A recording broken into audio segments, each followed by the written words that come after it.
আল্লাহ তাআলা কোনো এক জিনিসকে আর এক জিনিসের উপর প্রাধান্য দেন। কিছু জিনিসের সব জিনিসের একটা শ্রেষ্ঠত্ব আছে। যেমন সব মাখলুকাতের মধ্যে মানুষ হলো শ্রেষ্ঠ মাখলুকাত। আল্লাহ মাখলুকাত আছে লক্ষ লক্ষ হাজার হাজার অগণিত, তার মধ্যে শ্রেষ্ঠ মাখলুকাতকে মানুষ। মানুষদের মধ্যে শ্রেষ্ঠ হলো নবী রাসূলগণ, আবার নবী রাসূলদের মধ্যে শ্রেষ্ঠ হলেন হযরত মুহাম্মদ রাসূলুল্লাহ সাল্লাল্লাহু আলাইহি ওয়াসাল্লাম। এভাবে আল্লাহ পর্যায়ক্রমে এক জিনিসকে আর এক জিনিসের উপরে প্রাধান্য দেন।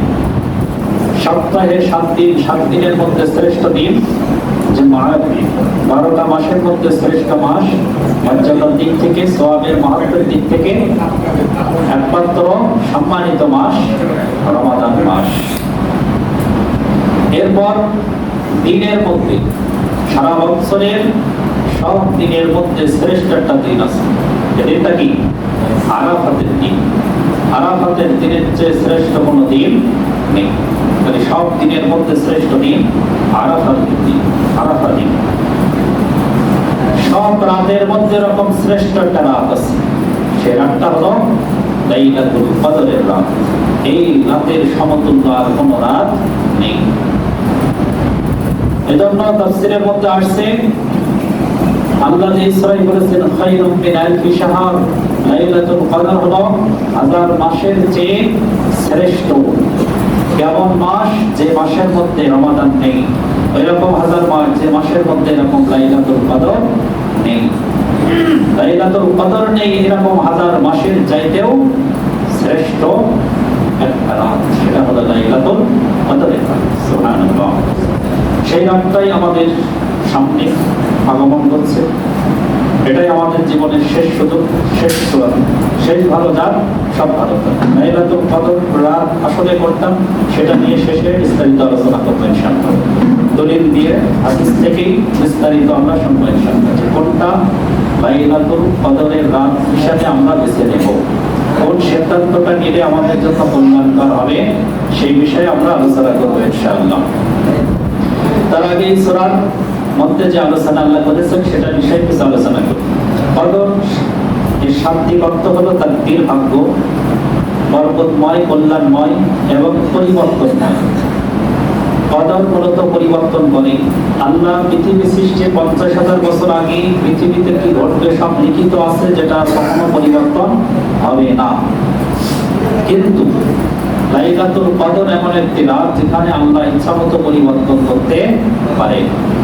আল্লাহ যেটা চূড়ান্ত করেছেন সেটা কখনো পরিবর্তন হবে না, কিন্তু কিছু বিষয় লাইলাতুল কদরে পরিবর্তন হয়। এজন্য এটাকে তাকদীরের রাত, লাইলাতুল কদরের রাত, ভাগ্য রজনী বলা হয়েছে। বাংলায় এক কথা এটা ভাগ্য রজনী, এখানে পরবর্তী 1 বছর এই পৃথিবীতে কি ঘটবে, একজন ব্যক্তি কি পাবে, তার হায়াত কোন পর্যন্ত হবে, এটা আর পরবর্তী বছর পাবে কি পাবে না, এর মধ্যে কি রিজিক পাবে, এই সবগুলো এখানে চূড়ান্তভাবে সিদ্ধান্ত হয়। সেটাও এই সূরার মধ্যে আলোচনা হয়েছে। তো আমরা শাব্দিক বিষয় জেনে নিলাম, এবার হলো এর অর্থটা জেনে নিই। ইন্না আনজালনাহু ফি লাইলাতিল কদর। এই সূরায় 3 জায়গায় কদরের কথা উল্লেখ আছে। প্রথম জায়গায় লাইলাতুল, আর পরবর্তী 2 জায়গায় লাইলাতুল। এটা পড়তে যে আমরা অনেকে হয়তো ভুল করতে পারি, এজন্য এটা সবাই সতর্ক থাকবেন যে প্রথম শব্দেই লাইলাতুল কদর। ইন্না আনজালনাহু ফি লাইলাতিল কদর, নিশ্চয় আমি উহাকে নাযিল করেছি মহিমান্বিত রজনীতে, সম্মানিত এক রজনীতে, পরিবর্তনময় এক রজনীতে, অথবা ভাগ্যময় এক রজনীতে। মহা কি জিনিস, যেটা আলোচনা হয়ে আসছে। এই সূরাটা কত নম্বরে বললাম? 97 নম্বর সূরা। তাহলে এর আগে আরো 96টা সূরায় কোরআনের পরিচয় উঠে এসেছে।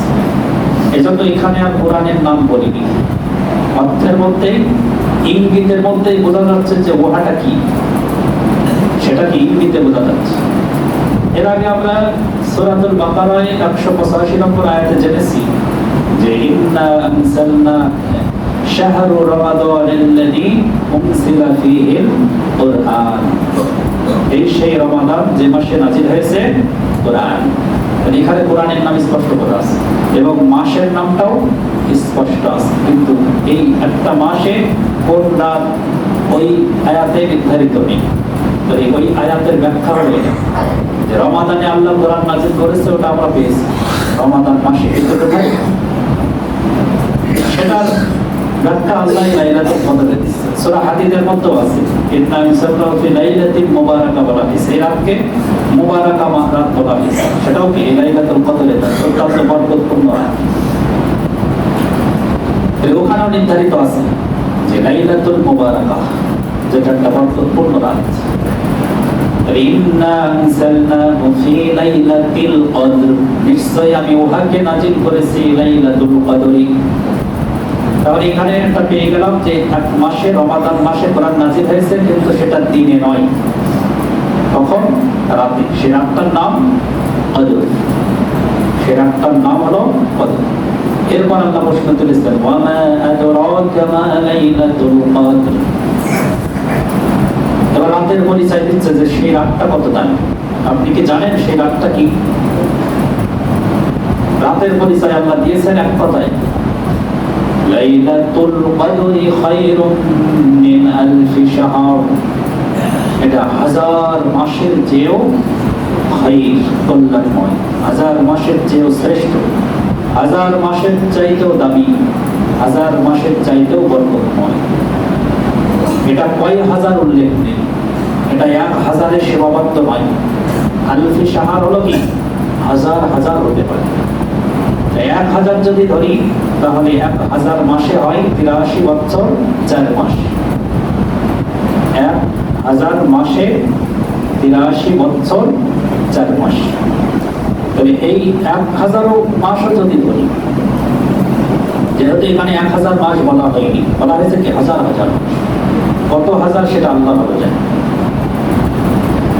1000 মাসও যদি ধরি তাহলে এই রাতে আপনি যদি 2 রাকাত নামাজ পড়েন তাহলে সেটা 1000 মাস, 1000 মাস ধরে, ছোট করেই বলি, 1000 মাস ধরে যদি 2 রাকাত নামাজ পড়লে যে সওয়াব, যে মাহাত্ম্য, যে মর্যাদা পেতেন, এই রাতে 2 রাকাত নামাজ পড়ে সেই মর্যাদা পাবেন। সুবহানাল্লাহ। এই রাতে যদি আপনি কিছু চান আল্লাহর কাছে, তা 1000 মাস ধরে চাইলে যে মর্যাদা, যে মাহাত্ম্য, যে প্রতিদান পেতেন, একবার চাইলে সেই মাহাত্ম্য, সেই মর্যাদা, সেই প্রতিদান পেয়ে যাবেন। সুবহানাল্লাহ।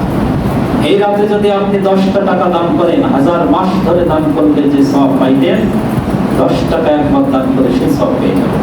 সুবহানাল্লাহ। এই জন্য এই রাতে 5টা মৌলিক আমল থাকতে হবে। এই রাতে 5টা মৌলিক আমল থাকবে। 1 নম্বর নামাজ। 1 নম্বর কি থাকবে? 2 নম্বর কোরআন তেলাওয়াত। 3 নম্বর তাসবিহ তাহলিল বা জিকির আজকার। 4 নম্বর দোয়া, যত চেয়ে পারে। 5ম নম্বরে হলো দান সাদাকা। এই রাতে মৌলিক এই 5 আমল অবশ্যই যেন থাকে। যে 10টা রাত আমরা পাবো কি 9টা, এই রাত অবশ্যই আমরা এই 5টা আমল যেন থাকে। নামাজ, বিশেষ করে জামাত। আমরা এই কদরের রাতে 3টা ওয়াক্ত পাবো, কয়টা? মাগরিবটাও পেয়ে যাচ্ছি কিসের মধ্যে? কদরের মধ্যে। কদরের মধ্যে মাগরিব পাবো, মানে আল্লাহ আমাদের আমল বাড়াতে চান, আমাদের সম্পদ আল্লাহ বাড়াতে চান, ছিনিয়ে নিতে চান। মাগরিব যদি আপনি লাইলাতুল কদরে পেয়ে যান, 1000 মাস মাগরিব পড়লে যে সওয়াব পাবেন, সেই সওয়াব কি এক মাগরিবে পাবেন। এজন্য জামাত যেন পরিত্যাগ না হয়। কোনো অর্থই তো রমাদানে আমরা জামাত কাজা করবো, শুধু রমাদান কেন, কোনো সময়ই করবো না। এটার একটা অভ্যস্ত চূড়ান্ত টেকনিক রমাদান থেকে নিয়ে। এরপর ঈশা এবং ফজর, 3টা নামাজের মধ্যে শ্রেষ্ঠ 3 ওয়াক্ত আমরা কদরের মধ্যে পেয়ে যাচ্ছি। এই যে সূরাতুল কদরের শেষ আয়াতে বলা হয়েছে কি হাত্তা মাতলাইল ফজর। তাফসীরকাররা সব তাফসীর একমত যে ফজরের পুরো ওয়াক্তটা এর মধ্যে আল্লাহ দিয়ে দিয়েছে, ফজরের শেষ মুহূর্ত পর্যন্ত। অর্থাৎ রাতের আমল মূলত থাকে ফজরের আগ পর্যন্ত। ফজরের রক্ত আসলেই রাতের আর আমল বন্ধ হয়ে যায়, ফজরের রক্ত এসে যায়। কিন্তু আল্লাহ এখানে হাত্তা মাতলাইল ফজর বলে ফজরের শেষটা সব নিয়ে নিয়েছে, অর্থাৎ ফজরের রক্ত যতক্ষণ বাকি থাকবে এই লাইলাতুল কদরের মাহাত্ম্য, এর শান্তি নিরাপত্তা ততক্ষণ পর্যন্ত বলবৎ থাকবে। সুবহানাল্লাহ। তাহলে অর্থ নিয়ে আলোচনা করে নিই আগে। তানাজ্জালুল মালাইকা আর রূহ ফিহা বিইذনি রাব্বিহিম মিন কুল্লি আমর। সমস্ত ফেরেশতারা আসমান থেকে নেমে আসে এবং আর রূহ, রূহ হলো জিবরিল আলাইহিস সালাম। রূহ কার নাম? জিবরিল আলাইহিস সালাম, যার মধ্যে বিশেষ বৈশিষ্ট্য আছে। এই যে বলছিলাম যে সবকিছুর মধ্যে একটা শ্রেষ্ঠ আছে, সব ফেরেশতাদের মধ্যে শ্রেষ্ঠ হলো জিবরিল আলাইহিস সালাম, যিনি হলেন সব ফেরেশতাদের সর্দার। এনার আসন কোথায়? সপ্ত আসমানের উপরে সিদরাতুল মুনতাহা আছে। সিদরা হলো বড়ই গাছ, মুনতাহা হলো শেষ স্টেশন। ফেরেশতারা এই যে জমিনে আসে আবার আসমানে ওঠে, তাদের আসমানে উঠতে উঠতে উঠতে উঠতে সিদরাতুল মুনতাহা হলো তাদের চূড়ান্ত জায়গা, ওর উপরে আর যাওয়ার ক্ষমতা নেই। এই সিদরাতুল মুনতাহার ব্যাপারে আছে এর সমস্ত শাখা প্রশাখা ডালপল্ল সমস্ত কিছু সমস্ত জান্নাতে বিস্তৃত আছে। সুবহানাল্লাহ। এত বিশাল বিস্তৃত গাছ এবং এটা এতটা উচ্চ যে এর কিছু শাখা প্রশাখা আল্লাহ তাআলার যে আরশ এবং কুরস, এই কুরসির পায়ায় যে লেগেছে। এই সিদরাতুল মুনতাহা যে গাছ, এই গাছের শাখা প্রশাখা কি কিছু আল্লাহর কুরসে যে লেগে গেছে। সুবহানাল্লাহ। এই বিস্তৃত সমস্ত গাছের সমস্ত শাখা প্রশাখায় পাতায় সমস্ত শিরা উপশিরায় ফেরেশতারা বিরাজমান আছে। কোনো এক ইঞ্চি জায়গা নেই যেখানে ফেরেশতারা ইবাদতে মশগুল নেই, সব জায়গায় মশগুল আছে। সুবহানাল্লাহ। তার মাঝখানে হলো রূহ, এই যে জিবরিল আলাইহিস সালাম তার আসন। এই সিদরাতুল মুনতাহার সবচেয়ে সম্মানিত একটা স্থান আছে, সেই স্থানে হলো তার আসন, এই জিবরিল আলাইহিস সালামের আসন। তিনি পৃথিবীতে আর আগমন করেন না। আর এক হাদিসে আছে যে তিনি 10 বার পৃথিবীতে আসবেন, 10টা জিনিস নিয়ে যাবেন। এর আগে যতবার তিনি এসেছেন কিছু নিয়ে এসেছেন, ওহী, বিশেষ করে ওহী তিনি নিয়ে আসেন, কল্যাণ বরকত সব নিয়ে আসেন। আর সর্বশেষ কিয়ামতের বড় 10টা বিপর্যয় হাদিসে বড় আলামতের মধ্যে এক হাদিসে আসছে যে জিবরিল আলাইহিস সালাম পৃথিবীতে 10 বার আসবেন এবং 10টা জিনিস তুলে নিয়ে যাবেন। তার মধ্যে 1 নম্বরে নিয়ে যাবেন হলো নম্রতা। নম্রতা, মানুষের মধ্যে নম্রতা থাকবে না, ভদ্রতা নেই। জ্ঞানী ব্যক্তি থেকে শুরু করে নিয়ে মূর্খ ব্যক্তি পর্যন্ত সবাই অভদ্র, নমনীয়তা থাকবে, এটা উঠেই নিয়ে যাবে, নিয়ামত উঠিয়ে যাবে। শেষ জামানায় গজবের মধ্যে বড় গজব যে মানুষ নম্র থাকবে না। জিবরিল আলাইহিস সালাম শুধুমাত্র লাইলাতুল কদরের সম্মানে তানাজ্জালুল মালাইকাতু ওয়ার রূহু ফিহা, আসমান থেকে ওই বড়ই গাছের বৃক্ষে যত ফেরেশতা আছে সব ফেরেশতাদেরকে নিয়ে জিবরিল আলাইহিস সালাম মহা আয়োজন করে সব ফেরেশতা নিয়ে জমিনে নেমে আসবেন এবং মিন কুল্লি আমর, আল্লাহর পক্ষ থেকে কিছু নির্দেশনা নিয়ে আসবেন আল্লাহর হুকুমে। ওই যেটা ভাগ্য কি কল্যাণ হবে, কার কি হবে, সেটা তাদের মাধ্যমে চূড়ান্ত হবে। সালামুন হিয়া হাত্তা মাতলাইল ফাজর, এই জিবরিল আলাইহিস সালাম আসবেন এবং সবাইকে সালাম দিবেন। সব ওই সমস্ত মুমিনদেরকে সালাম দিবেন যারা ইবাদতে রত, যারা আল্লাহর ইবাদতে মশগুল থাকবে, যে নারী এবং নর, যে বান্দা এবং বান্দিরা আল্লাহর ইবাদতে মশগুল থাকবে, এই সমস্ত ইবাদতগুজারি বান্দাদেরকে সালাম জানাতে থাকবে। সুবহানাল্লাহ।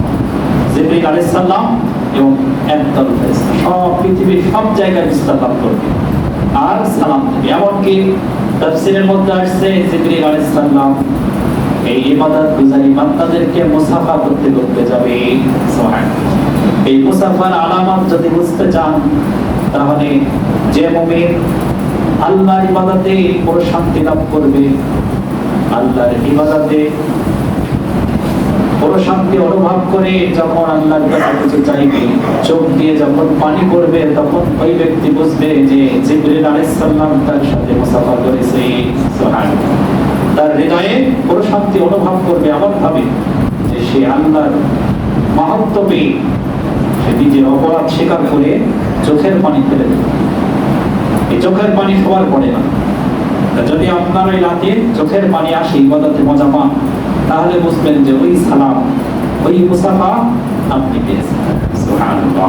আল্লাহ তাআলা সবাইকে নসিব করেন। আমিন। হাত্তা সালামুন হিয়া হাত্তা মাতলাইল ফাজর। আর এই শান্তি, প্রশান্তি ততক্ষণ পর্যন্ত থাকবে যতক্ষণ পর্যন্ত ফজরের মাতলাইল ফাজর, ফজরের শেষ মুহূর্ত পর্যন্ত, ফজর উদয় না হওয়া পর্যন্ত এই শান্তি, সালাম, মাহাত্ম্য, বরকত এটা বলবৎ থাকে। সুবহানাল্লাহ। এজন্য এই রাতে আমরা বেশি বেশি তাহলে নামাজ পড়তে ভালো লাগলে নামাজ, কোরআন পড়তে পারলে কোরআন পড়বো। যারা কোরআন পড়তে জানি না, বাংলা পড়বো, বাংলা অর্থ, বাংলা উচ্চারণ, বাংলা অর্থ পড়বো। এই অর্থ পড়লেও সওয়াব আছে। হাদিস পড়তে পারেন। এভাবে আমরা কিছু সময় পড়বো, কিছু সময় ইবাদত করবো।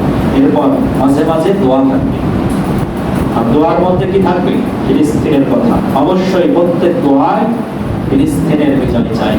ফিলিস্তিন বিজয় না হলে এই গোটা বিশ্বের কোনো মুসলিম স্বাধীন না। ফিলিস্তিন স্বাধীন না হলে কোথাও কোনো মুসলিম স্বাধীন না, সব জায়গায় পরাধীন। ফিলিস্তিন স্বাধীন হলে আমরা স্বাধীন, ফিলিস্তিন স্বাধীন হলে মুসলিমরা স্বাধীন, আর ফিলিস্তিনরা নির্যাতিত হলে আমরাও নির্যাতিত। ফিলিস্তিনরাও ধ্বংস লীলায় নিপতিত হলে আমরাও ধ্বংস লীলায় নিপতিত, এটা মনে রাখতে হবে। এজন্য সব দোয়ায় চাইব কি? ফিলিস্তিনের বিজয়। বদরের মতো আমরাও ফিলিস্তিনের বিজয় চাই। যদিও জালিমদের অস্ত্র, শক্তি, পাওয়ার সব বেশি, অর্থ সব বেশি, তবু আমাদের বদরের শিক্ষা কি? যে আমাদের অস্ত্র না, আমাদের সংখ্যা না, আমাদের ইমানি শক্তি অগণিত কাফেরদের বিরুদ্ধে বিজয় দিতে সক্ষম। এজন্য আমরা সেই বদরের সেই আত্মবিশ্বাস নিয়ে যেই চূড়ান্ত সব জায়গায় লাভ এসেছে, এই বিজয়ে যদি আমরা ওই নরপশুদেরকে পৃথিবীর মানচিত্র থেকে মুছে দিতে পারি, তাহলে এই বিশ্ব শান্তি পাবে। শান্তি পাবে শুধু মুসলিমরা না, এই শান্তির সুবাতাস সব ধর্মের মানুষের কাছে পৌঁছে যাবে। এজন্য বিশ্বের মানচিত্র থেকে যেন এই জোরপূর্বক দখলদারিত্ব করে যারা এই মানচিত্র কেড়ে নিয়েছে, ফিলিস্তিনের মানচিত্র দখল করে খেয়ে বসে আছে, এদেরকে অচিরেই এই মানচিত্র থেকে মুছে ফেলতে হবে। আল্লাহ যেন কবুল করেন। আমিন। লাইলাতুল কদর কোন রাত, সেটা নিয়ে অল্প সময় বলেই শেষ করে দেবো ইনশাআল্লাহ। হাদিসে আসছে রাসূল সাল্লাল্লাহু আলাইহি সাল্লাম প্রথম যখন রমাদান ফরজ হয়েছে, লাইলাতুল কদর তালাশের উদ্দেশ্যে সহিহ বুখারী হাদিসে আসছে যে রাসূল সাল্লাল্লাহু আলাইহি সাল্লাম প্রথম দশকে ইতিকাফে থাকলেন। 10 দিন অতিবাহিত হয়ে গেলে জিবরিল আলাইহিস সালাম আসলেন, এসে বললেন যে ইয়া রাসূলুল্লাহ, আপনি পাননি, সেটা সামনে। আপনি যা খুঁজছেন, তালাশ করছেন, সেটা কি? এই দশকে পাননি, সেটা সামনে। এরপর রাসূল সাল্লাল্লাহু আলাইহি সাল্লাম আবারও মধ্যম দশকে 11 থেকে নিয়ে 20 পর্যন্ত থাকা শুরু করে দিলেন ইতিকাফে। ইতিকাফের মূল উদ্দেশ্য কি? লাইলাতুল কদর পাওয়া। আনতুম আকিফুনা ফিল মাসাজিদ, ইতিকাফের ব্যাপারে এই সূরা বাকারার 187 নম্বর আয়াতে আছে যে মসজিদে তোমরা অবস্থান করো। এই লাইলাতুল কদর তালাশের উদ্দেশ্যে মধ্যম দশকেও তিনি ইতিকাফে নামলেন। যখন মধ্যম দশক শেষ হলো, তখন জিবরিল আলাইহিস সালাম এসে বললেন, ইয়া রাসূলুল্লাহ, আপনি যেটা তালাশ করছেন সেটা সামনে রয়ে গেছে, আপনি পাননি। তখন রাসূল সাল্লাল্লাহু আলাইহি সাল্লাম এই যে ইতিকাফে থাকলেন, তার সাথে অনেক সাহাবীরাও ছিলেন। এবার তিনি সব সাহাবীদেরকে ঘোষণা দিলেন যে আমরা যে 2 দশক ইতিকাফ করলাম, এতে আমরা লাইলাতুল কদর পাইনি। তাহলে সামনে বলতে শেষ দশক মানে শেষ সুযোগ রয়ে গেছে। তাহলে এই দশকে যখন নেই, তাহলে চূড়ান্ত ভাবে কোন দশকে আছে? শেষ দশকে আছে। তাহলে আমাদের আর খোঁজাখুঁজির প্রয়োজন হলো না। তাহলে আমরা ওই লাইলাতুল কদর করতে একটা ব্যাখ্যা পেয়ে গেছি। কিন্তু প্রথম এইগুলো সব লাইলাতুল কদর থেকে ফিরি মুক্ত হয়ে গেল, এগুলো খোঁজার প্রয়োজন নেই। কিন্তু মর্যাদা মাহাত্ম আছে। নফলের মর্যাদা কি? ফরজের সমতুল্য। এই যে প্রতিদানগুলো ফরজ 70 থেকে 70 বেশি হবে, এই যে মাহাত্মগুলো সব রমাদানেই সমান। লাইলাতুল কদর যে 1000 মাসের চেয়ে শ্রেষ্ঠ, এটা পাইতে হলে কি ওই রাত পাইতে হবে, এবং ওটা একটাই রাত। ওটা কি একটাই রাত, কিন্তু ব্যাখ্যায় আছে। হাদিসটা শেষ করে নিই। সেই দশকে আছে। একজন সাহাবী জিজ্ঞাসা করলেন, ইয়া রাসূলুল্লাহ, সেই এই দশকের কোন রাতটা? প্রশ্ন করে বসলেন যে আমরা তো এই শেষ দশকে তালাশ করবো, কিন্তু সেটা কোন রাতটা সেটা কি আপনাকে বলেছেন? রাসূল সাল্লাল্লাহু আলাইহি সাল্লাম দুইটা কথা বললেন, যে সেটা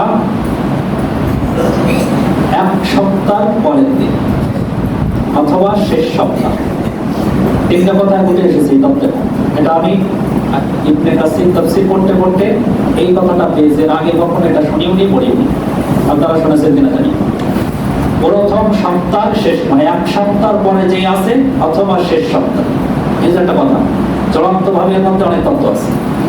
প্রথম সপ্তাহ শেষে অথবা শেষ সপ্তাহে, শেষ দশকের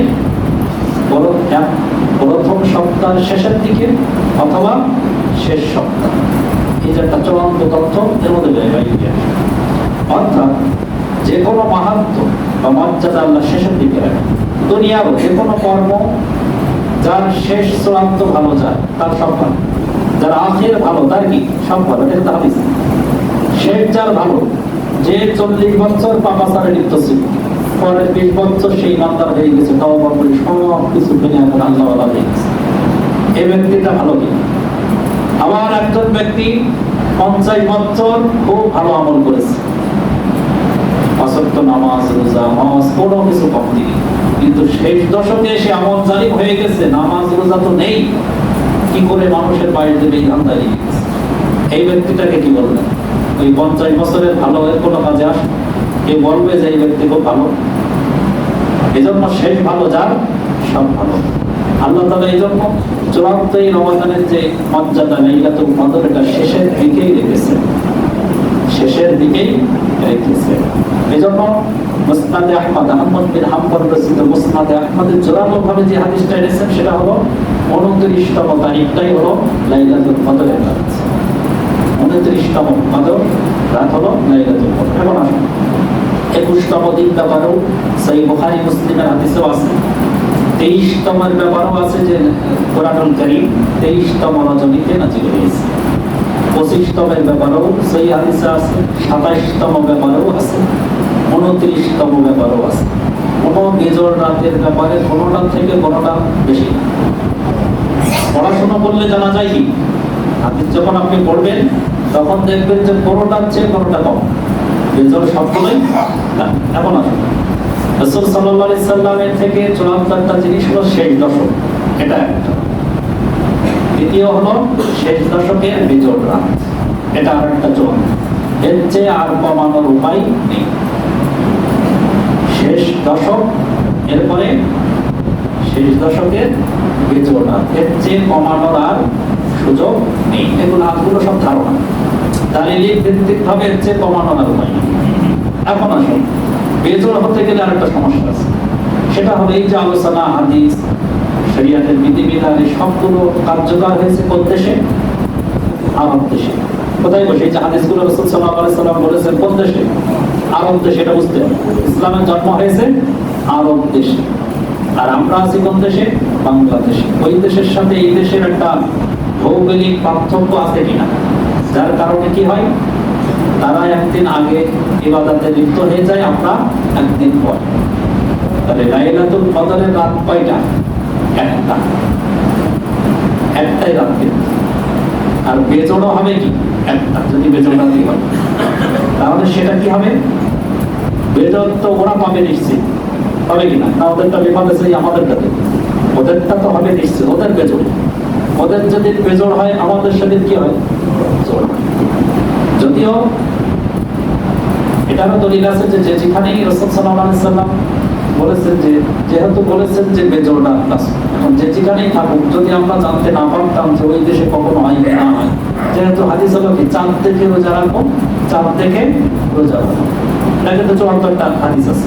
তাহলে ভিত্তিকভাবে আমরা সন্দেহ নেই, কিন্তু একটা সংশয় থেকে যায় যে লাইলাতুল কদর কিন্তু একটাই।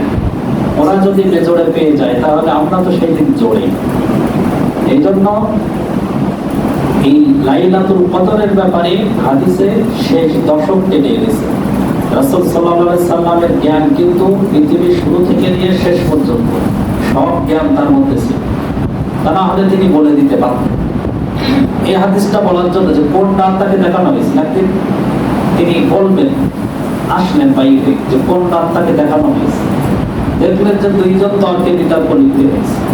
এই তর্কে লিপ্ত হওয়ার কারণে রাসূল সাল্লাল্লাহু আলাইহি সাল্লাম বলে গেলেন, তাদেরকে বললেন যে আমি আসলাম লাইলাতুল কদর কোন রাত এটা দেখার জন্য, কিন্তু তোমরা যে তর্ক বিতর্ক করছো আমার সামনে, সেজন্য আমার মন থেকে সেটা ভুলিয়ে দেওয়া হয়েছে।